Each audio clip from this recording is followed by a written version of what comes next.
And hello, everybody. It is Tom Chenault, and it is Adrian Chenault, and it is the king of marketing, Richard Bliss Brooke. This guy is subliminal at a level you would not believe. It is an exciting day. We love him so much, and we're very tolerable. So, what's going on? Just so happy to have richardbrooke.com here in the building. Yes. It's going to be an incredible show, and get your hats and books and man, you need to get some colloidal sun. silver. Yeah. Wow, you have been living the Hawaii life. I can see that right now. Congratulations, Richard. And how you doing, buddy? For the last week, I dove right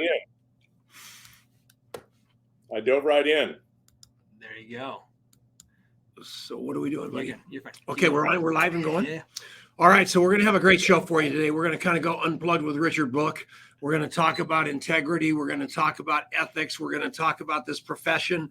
We're going to talk about posers. We're going to talk about all kinds of stuff that needs to get talked about, because everybody has a story about how the rest of the world should be doing this business. And if they were just the king of the world, here's how it would go. And we're going to have some fun with that. So take it away, Adrian Chenault and Richard Brooke. Hello, Paul Van Dieven.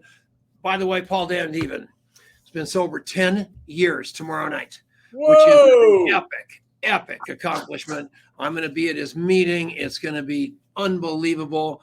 And he carries his sobriety like a sword, like I do. So he gave me permission to give that up. It has changed his life like it has mine. He's a relative newcomer at only 10 years, but I love the guy with all of my heart. So take it away, Adrian. That is so cool. And we are going to have some fun today.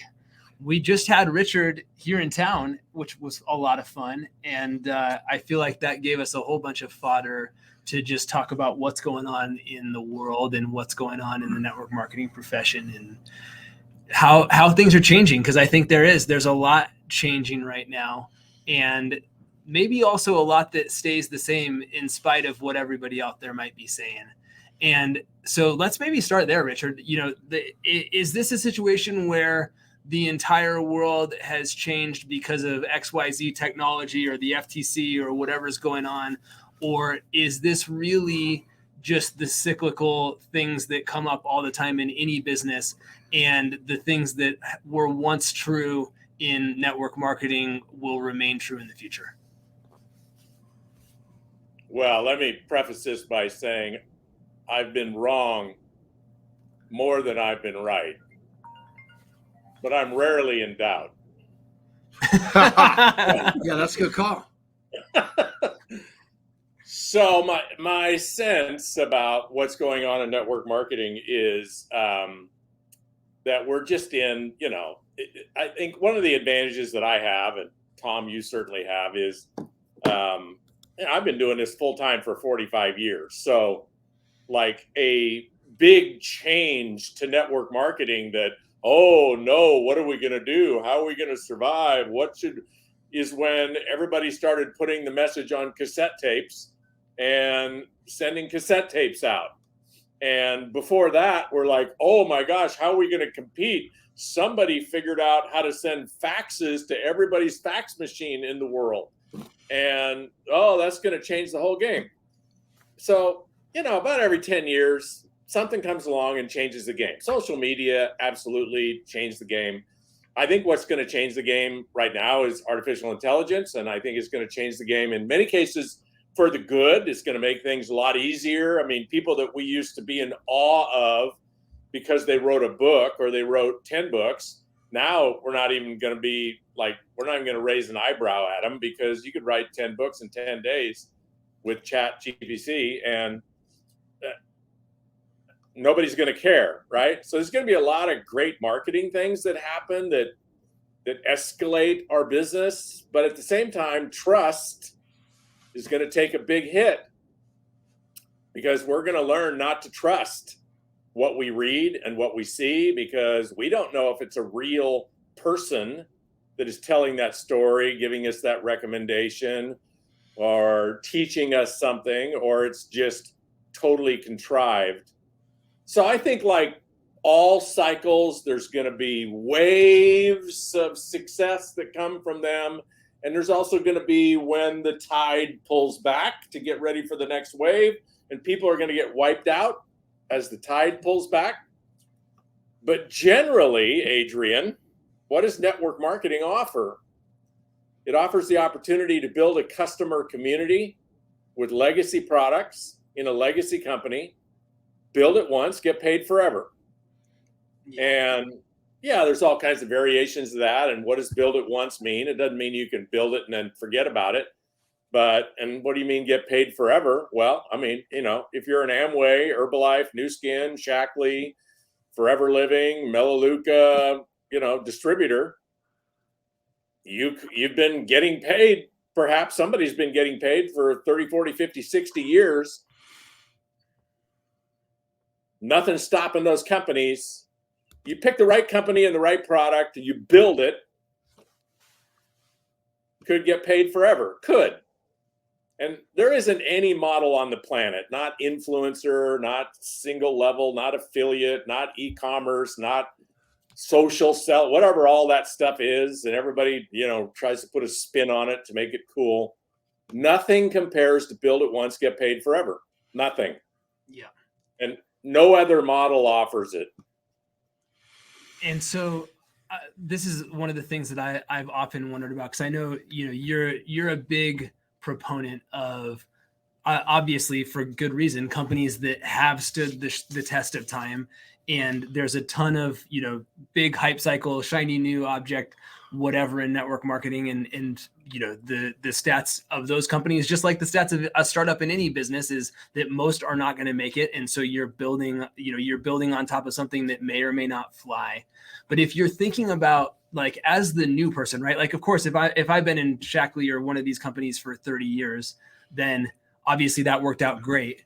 If I'm somebody brand new coming into the profession and thinking about where to plant my flag, do you see success stories of people planting their flags with companies that are considered to be more that kind of legacy company, and going and creating something that is significant in the last 5 years, for example? Well, if I understand your question correctly, let's say we wanted to invest our life savings in a franchise. And because, you could very well invest your life savings in a franchise. Would you invest it in a franchise that just started, that has maybe 3 locations and hasn't proven that whatever they're selling is going to be in demand long term? Or would you buy a McDonald's or a Burger King or a Pizza Hut or whatever, right? What makes more sense? Yeah. And I think that's one of the real challenges with our profession is the prospect. That's the person who's leaning in, looking at a product or an opportunity. They don't have any of those distinctions about what percentage of these companies go out of business. What's this going to do to my reputation with my network and my credibility, and how much money and time am I going to waste if this thing, it doesn't necessarily have to go out of business, but if it just proves they don't know what they're doing, they can't grow, they're not, like, they don't have their act together as a network marketing company, well, you've wasted a lot of time and money, and most importantly, you've wasted credibility and reputation with your network. So can you build a legacy company starting from scratch? Absolutely, you can. I mean, you got a proven track record. Yeah. Here's the slogan you might want to just remember or put in the comments: proof versus promises.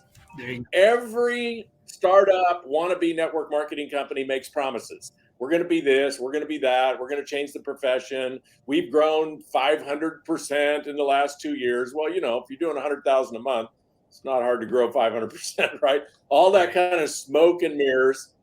But legacy companies, they have proof, and they have proof that their products have survived the test of time, that their products are in demand, that they have repeat customers month in, month out, year in, decade out. That's proof. So can you join one of those legacy companies today and build an empire? Absolutely. And I see that. Can you join a startup or a relatively new company and be successful? Yes, you can, because every legacy company at one time was a startup. It's just the odds are like 100 to 1 against you. Yeah. Doesn't mean you shouldn't do it, but I love that analogy, because I think that there's such a, somehow, I think because these newer network marketing companies are good at reframing the narrative to their advantage, it almost, for the prospective distributor, feels like, oh, something that is not yet out there is better than something that is more established. But that's the perfect example, right? Like, does the world need another Chick-fil-A franchise? My town needs like 3 more Chick-fil-A franchises, judging by the size of the line at Chick-fil-A, versus whatever fly-by-night new sandwich company that nobody knows about or cares about. That's going to be way tougher sledding. And so I think we get lulled into this, like, there's so much, oh, this is the new shiny sexy thing, come do this, and we think that that's to our advantage, and sometimes it is, and it can be, and you can be successful anywhere. But I think that sometimes we get lulled into a sense of that new is always better, and that may not very well be the case. And these companies that have stood the test of time are, have a long path of proving it, and a long path of all these upstarts showing up and them surviving it and continuing on. I think that there's so many variables to being successful. Why have the company you're going to join be one of those variables? Because I'm telling you what, not only is it you that's a variable, it's the people you're bringing into your business that's the variable. And we all think, oh, well, it's no big deal if that company goes. Your most valuable asset is the people in your life. And it's more valuable to me long-term, short-term, than any money or anything else. And if we can learn to value people, human beings that are trusting us to join something that we've got because we believe in it fervently, it's an important thing. And it isn't just, let's try this for a while and hope it sticks. It's a long-term conversation. And I want that for all of you to just really do your due diligence, check your premises. He talked about, well, this guy did this, and this. Well, go look at what happened to those companies, because 90% of the time they reinvented history to make themselves the hero on this new deal. And why on earth would they start a new company if the other one was so great, unless it wasn't so great? So there's just, all you got to do is think through the hype. And we're going to take a break. Wait, we had to take a break, Richard. This is a radio show. We'll be back right after this. It is the Legacy Leadership Show on the Genesis Communication Network with Richard Brooke, Adrian, and Tom. Beautiful. Hello. So this is the break, everybody. So we got about 20 seconds, Stacy. Starvation during the apocalypse is to get yourself some silver impregnated bacon. Get silver impregnated bacon from baconsilver.com. This is what your family's going to want to eat when the world comes to an end.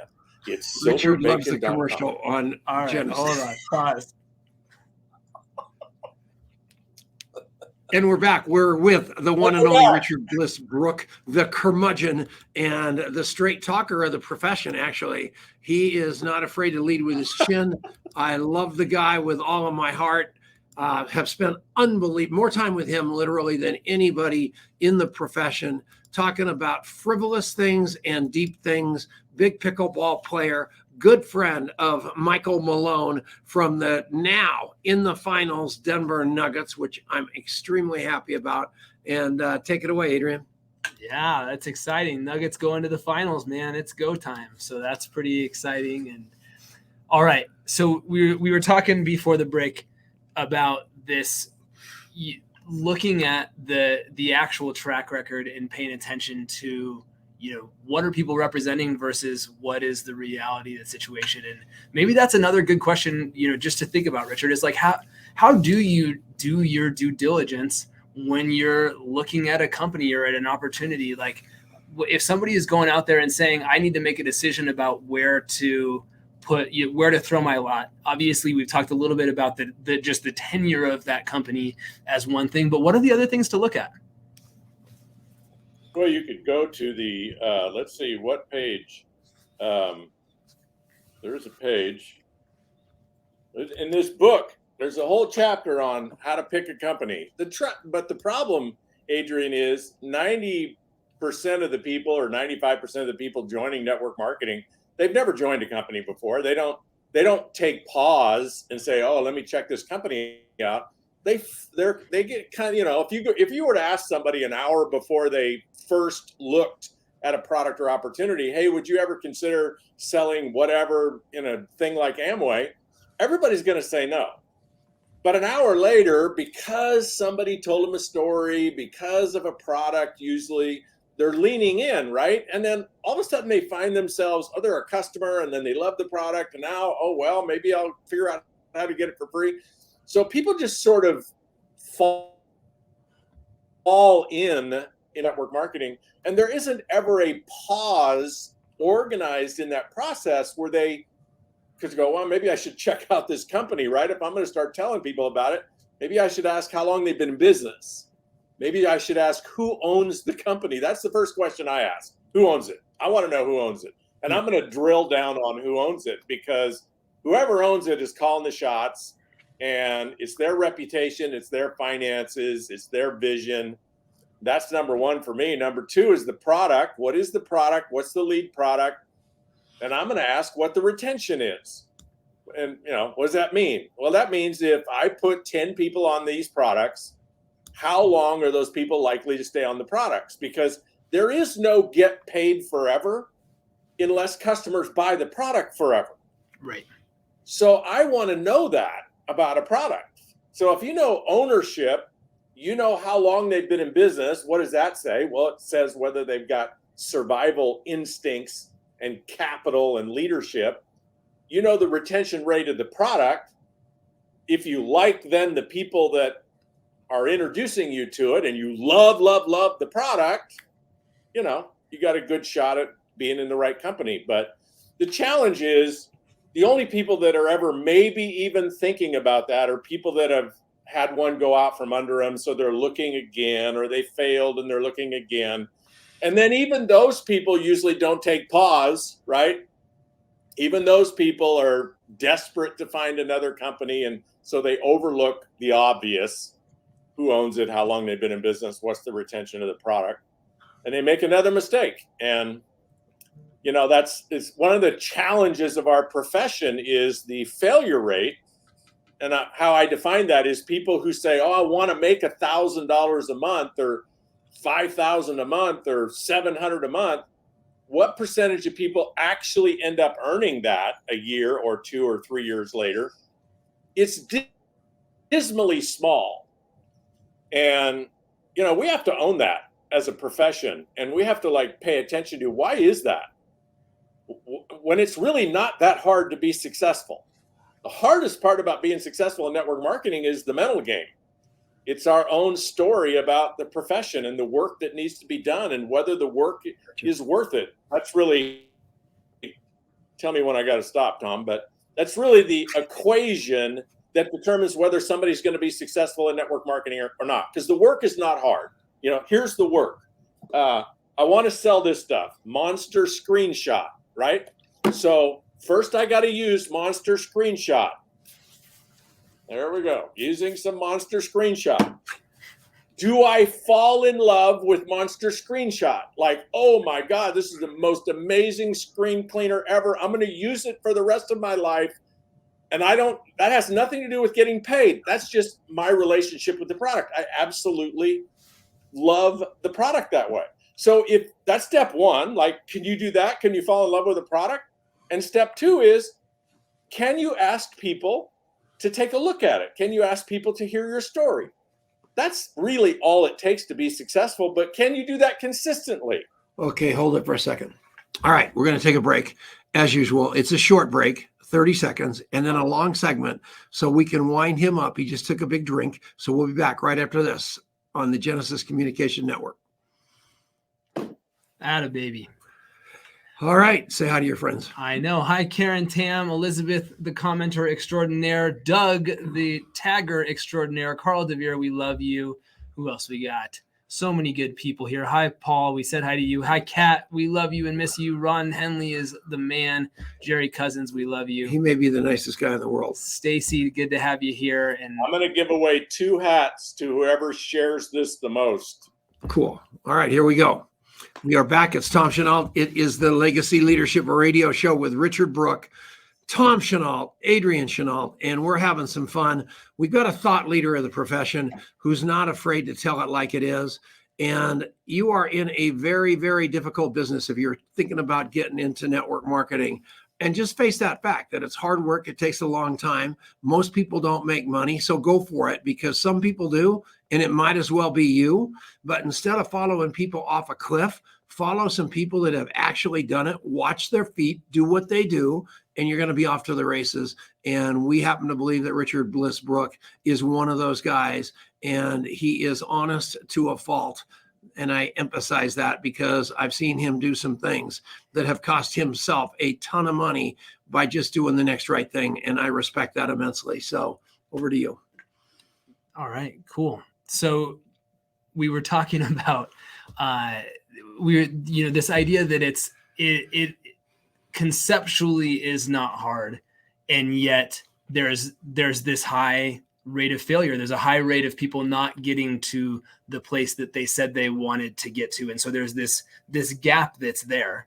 And so how do you reconcile that statement, Richard, in terms of how could you possibly say it's not hard when the odds seem so stacked against the little guy? Well, it's semantics. And so we want to be careful about, saying it's hard. It is hard, and the failure rate is really high. Those are facts. But why is it hard, and what is hard? Yeah. So where I was going before break is the work itself. If you just analyze the work. So step one, you got to fall in love with a product authentically, independently of earning any money. You got to be a raving fan for a product. If you can't do that, you're a fraud. It won't work. But if you can, you got a chance. Number two, you got to tell your story. You got to be willing to tell your story. And number three, you got to tell your story consistently. Like my criteria for that is you got to tell your story every day. You got to show up for work every day. If you invested $500,000 in a franchise, you can't show up whenever you feel like it, whenever it's convenient. You can't set your motivation up to be on fire about your project when people are saying yes. You have to be on fire about your project no matter what the result is every day. You have to show up every day and tell your story. Even if you only told your story, listen to this statistic. If you only told your story once a day for, let's say, 6 months or 3 months, you would not be a 1%er in your company. You wouldn't be 1 out of 100. You wouldn't be 1 out of 1,000. You know that only like 1 out of 5 or 10,000 people in your company have ever told their story once a day for 90, 120, 180 days? That's how rare the work is. But here's the thing. If you looked at the income disclosure statement in your company, those people, like 1 out of 5 or 10,000, they're doing great. They're making money. So the hard part is not the work. I mean, how hard is it to tell your story once a day? It takes 5 minutes. The hard part is believing the work is worth it. Believing the work is worth it. If you believed 100% in the bones of your body that telling your story once a day, no matter what, no matter if people said yes, no, maybe, or threw you out of the Zoom room, if you told your story once a day for a couple of years, in year 5, because the way network marketing works, exponential growth takes some time. In year 5, you're going to be making $5,000 or $10,000 a month. If you actually believe that, you would do the work.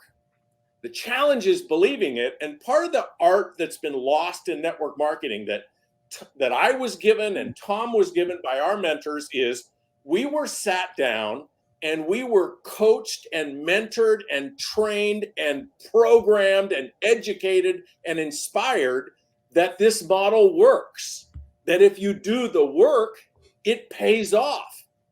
I wrote the book, The Four-Year Career, to help people understand that the work is worth it, that if you do the work, here's the math. It's indisputable. It'll pay off. And that's a lost art in our profession. 99.99% of the people in our profession do not believe in the model. They don't believe it'll pay off. They believe it's too hard. They believe other people made it, but they can't. They believe maybe if they hang out, go to enough meetings, go to enough Zooms, belong to enough Facebook groups, maybe by some kind of miracle, someone will join their group. But that's not the kind of belief that inspires work on a daily basis. All that inspires is don't quit. So, that cliche, start and don't stop, the secret to success, that's BS. All that creates is suffering. There's so many people in our profession that started and they haven't stopped. And if I could get a hold of them, I'd tell them, you need to quit today, right now. Send in your resignation. Stop. Okay, so we got somebody listening to the show, and I want to give her a shout out because it speaks straight into what he just talked about. 90 days ago, this person decided to reinvent her life 180 degrees, and she started doing what it took. She built an audacious dream. She turned it into an unbelievable goal. She called somebody that was a factor in that and said, listen, if I do this, can I speak on your stage? This individual said yes. And in 90 days, this person has hit 3 promotions in her company, had 4,600 people join her team, been interviewed by Ray Higdon, asked to speak at an international event in front of 5,000 people. And her husband is so much better because instead of wanting the world to change like we all do, she read the 4-Year Career Mach2 Hair on Fire and the unbelievably best-selling Coffee Shop Interview book, and she reinvented her life. And congratulations, Tina. She's in the crowd, and what a day, what a job. All you have to do is change everything. That past of yours is your friend if you file it in your past instead of file it in your future. That's what she did. And this woman's cooking with gas, and so can you. And she told me in a sidebar, she owes it all to Richard Brooke.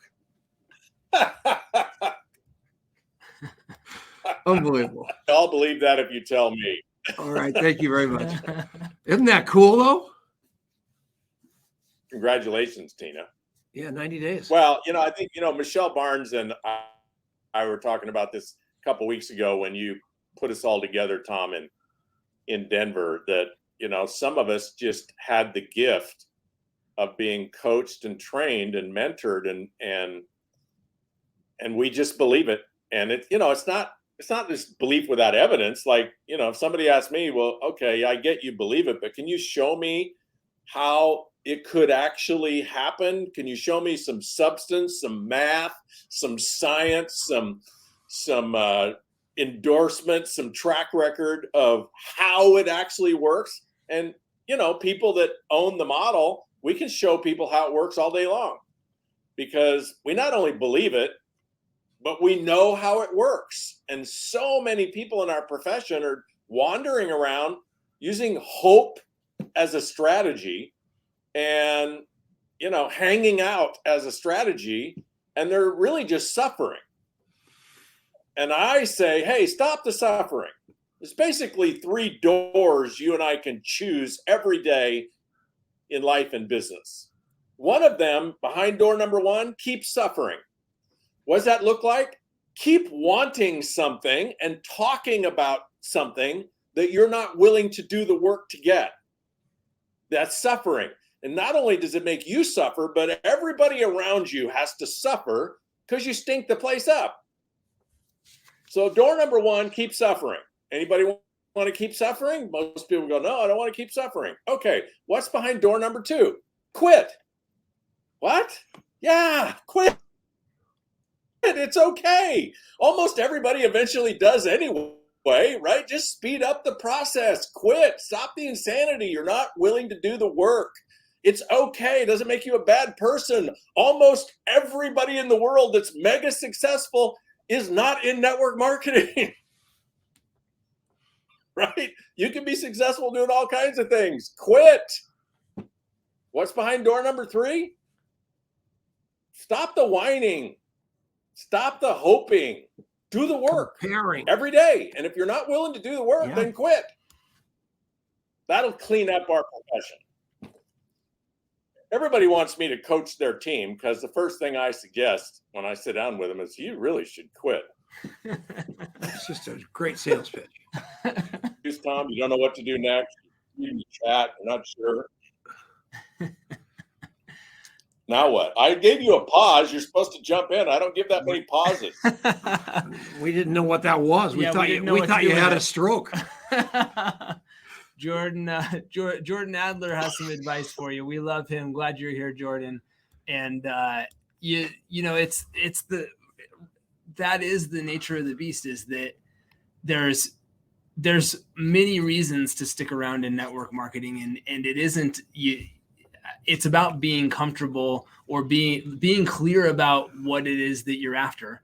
And there is, you look at Jordan Adler's story, for example, right? Jordan floundered for a long time before he found the right company and the right time and the right, he was in the right place developmentally, and he took off like a rocket.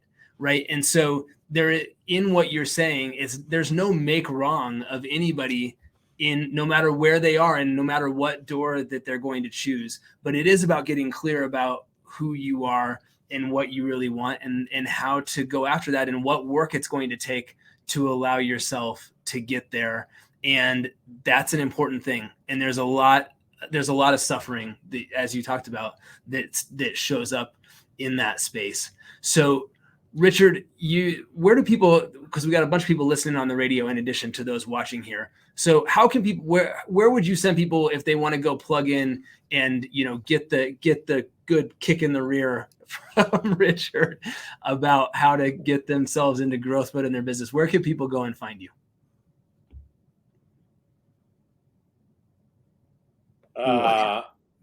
To 10 days of me, 5 minutes a day, which is probably all you can stand, and it's free. It's Richard. I'd love to post it somewhere if I can figure out how to post here. We got it. Amber's got that for you. So check out that 10-day audio. I'll put it back up on the screen when she does. There it is. And so if you go to richardbrookemomentum.com, Brooke with an E, and then it's a-bliss-life, you can get that 10-day audio. And if that's too much to remember, those of you that are listening on the radio that just ran into the embankment trying to write that down, we have no responsibility whatsoever. Go to Richard. There's a link posted in the comments. And we got to take a quick break. We'll be right back. Oh, that's hysterical. We love you, Richard Brooke. I'm telling you, you're good at what you do. And we're going to keep going after the show. So stick around, even though we say the show's over, because this guy is a international treasure, and we're not letting him off. There we go. All right. Jordan, you're awesome. Glad you're here, man. Thank Jordan you. Tina's amazing. Janine Lano, we love you. It's so good to see you here. There's Heather Hager. Awesome. Coming back. All right, we're back. It's Tom Chenault. It is Richard Brooke. It is Adrian Chenault. And it's also Jordan Adler. Jordan Adler has been phenomenally successful. And Richard and I hung around. Well, actually, Jordan and I hung around with Richard and Kimmy at Richard's house in Hawaii for a very, very long time. And I got to do a deep dive on these winners. And all I saw was that these guys, phenomenally successful, are doing the same thing today that they did in their first 90 days. And if there's a tell, that's the tell. They're better at it, but they're still doing the same thing. And if you want to be successful in this business, people are watching your feet. They don't care how smart you are. They care how much you care about them, and they care about how you're going to take them to where they need to go. And these two are incredible guys to do just that. And Richard, thank you for your contribution to this profession. And thank you. That's all I want to tell you. He's a good man. I love him. And yes, I don't think you could see me do it, but when you hang around Jordan, you see him telling his story every day, talking to prospects every day. Why? Because he believes. And, you could say, oh, well, the reason he believes is he makes a boatload of money every month. No, that's how he built the boatload of money. Belief, faith without evidence, create the vision, study whatever it is you want to manifest so that you're not ignorant, and then go build it based on that. That's what Jordan did. And he's got a stunning business that'll last forever. So, Richard, do it. One of the things that you talk about that I think is interesting and really applicable to here, and especially in thinking about Jordan, is there's kind of two different tracks of what you do, especially as you become more effective and create this long-term flywheel in network marketing. One of those is you're telling your story to people all the time and inviting all the time. Another thing that you're doing is you're constantly refilling the top of your funnel, so to speak, with new people who may not be ready to hear your story today, but who you're constantly refreshing that group of people with whom you're building relationship to give yourself this never-ending supply. So, number one, do you agree with that characterization? And then if so, expand a little bit on how you can be doing those two things at the same time as a network marketer. Well, you just think of it like a big funnel, right? So at the top of the funnel, that's where we put in people into our network. And that art is the art of meeting people. It can be physical, doesn't matter. That's one of the great things about the internet and social media is you can meet people all over the world. Just join a Facebook group and start talking to them. And you're adding people to the top of your funnel. As a networker, if you want unlimited income, you got to have unlimited input into the top of your funnel. So as people work through your funnel, some people will opt out of talking to you. Some people you'll talk to for 2 minutes or 30 seconds or 2 seconds, and you'll never hear from them again because they're not interested in maintaining the relationship, right? Even if you reach out to them, maybe they won't respond. So that's why the funnel narrows, right? So as it narrows, these are people that you're reconnecting with, following up with, contact mapping with, doing the coffee shop interview with. And as you get to the narrow part of the funnel, these are people that want to talk to you. They want to be in relationship with you. They're people that you're connected with. And the more of them there are, the more business you can create. So what happens at the bottom of the funnel, right? The little tiny part of the funnel? That's when you ask them to hear your story. And the simplest way to do that is put your story on a video. Have a link, put your story on a video. I recommend it's like 60 to 90 seconds long. It's kind of like follow a format so you're not being non-compliant, you're not rambling, but put the essence of your product story on a video. And when they get to this place at the bottom of the funnel, ask them to watch your story. Now, people say, well, when do you ask people to? Well, I say it this way, but it's the same as Tom's art. I say it this way. You ask people to listen to your story when they ask you to. What does that mean when they ask you to? Well, that's when the conversation gets to the point where the other person tells you something that's missing in their life. Could be economic, could be physical, could be emotional, could be community, could be some goal they have that they want to manifest. And they have a problem they can't solve. And if your product or your opportunity can maybe solve that problem, then it's a very simple, hey, I know exactly how you can solve that problem. Take you 90 seconds to see it. You want to see the 90-second solution? Everybody says yes to that. Here's where people say no. You're at the top of the funnel, right? I just meet Tom somewhere. Hey, what's your name? Tom, where are you from? Longmont, Colorado. Hey, Tom, do you keep your income options open? Puke me. Yeah. I mean, right? That's what people have been teaching for 70 years. That kind of nonsense where you 3-foot rule people. That's why people hate network marketers. We're impatient, desperate, and obnoxious. Yep. Okay, we got to. Hey, Richard, we're ending the show so we can stick around for the after show. Who's our guest next week? We have. We I'll forgot tell to you in a check.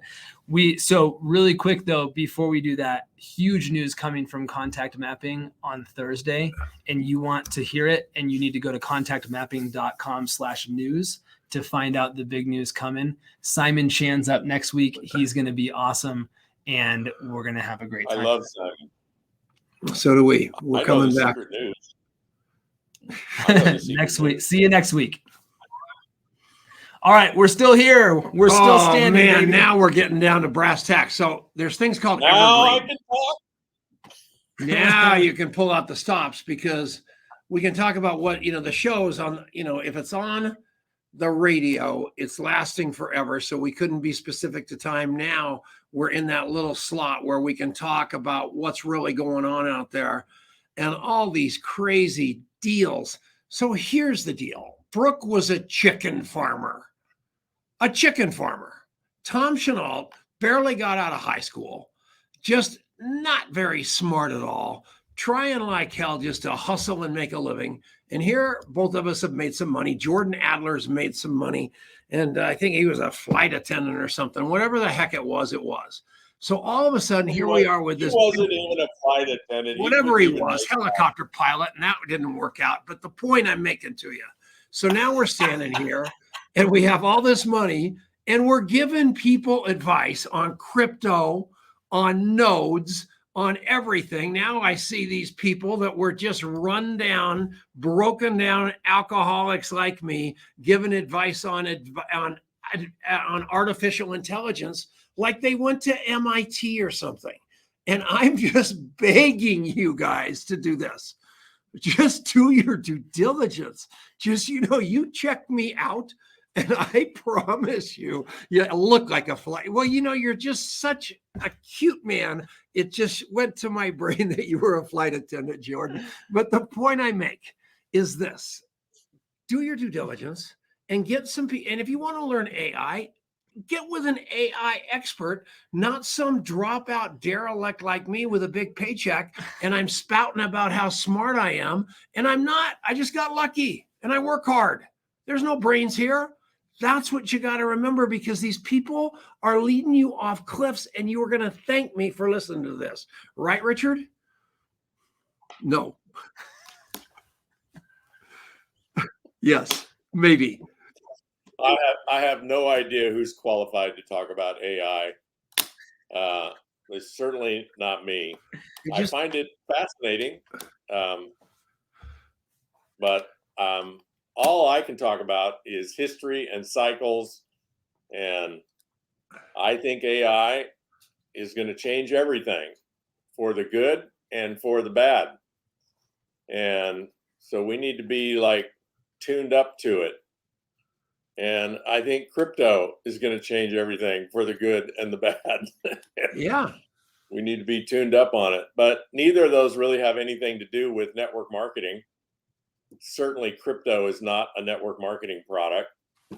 And people that think it is, well, they're either trying to scam people or they're idiots, because no product qualifies for network marketing unless you can make a case for people buying it 50 years from now.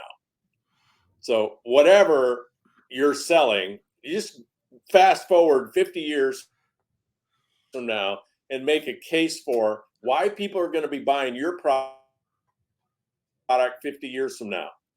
And if it's education that you're for, well, just look at history. All education ends up being free. Yeah.